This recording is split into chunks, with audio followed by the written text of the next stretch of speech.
சட்டமன்ற தேர்தலையொட்டி இந்திய தேர்தல் ஆணையம் மேற்கொண்டுள்ள வாக்காளர் பட்டியல் தீவிர திருத்த நடவடிக்கைக்கு எதிராக உச்சநீதிமன்றத்தில் பல்வேறு மனுக்கள் தாக்கல் செய்யப்பட்டன. இந்த மனுக்களின் மீது நீதிபதி சுதான்ஷு தூலியா தலைமையிலான அமர்வில் இன்று விசாரணை தொடங்கியது.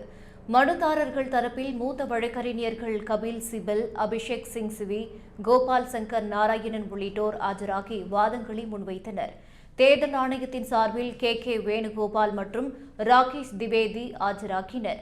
முதலில் வாதங்களை முன்வைத்த கோபால் சங்கர் நாராயணன், தேர்தலுக்கு இன்னும் சில மாதங்கள் இருக்கும் நிலையில் இந்த தீவிர நடவடிக்கையின் அவசியம் என்ன? இதற்கு முன் 10 தேர்தல்கள் நடந்துவிட்டன. அப்போது ஏன் இந்நடவடிக்கை மேற்கொள்ளப்படவில்லை என கேள்வி எழுப்பினார்.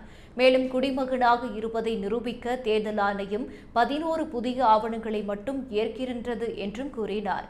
மூத்த வழக்கறிஞர் கபில் சிபல், ஒருவன் குடிமகனாக இருப்பதை நிர்ணயிக்க மத்திய அரசே அதிகாரம் பெற்றது. தேர்தல் ஆணையம் அந்த வரம்பை மீறி செயல்படுகிறது என்றார்.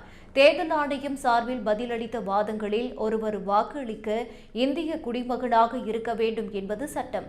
ஆதார் அட்டையை குடிமகனுக்கான ஆதாரமாக ஏற்க முடியாது. இந்த திருத்த நடைமுறை நாடு முழுவதும் நடைமுறைக்கு வருகிறது என தெரிவிக்கப்பட்டது.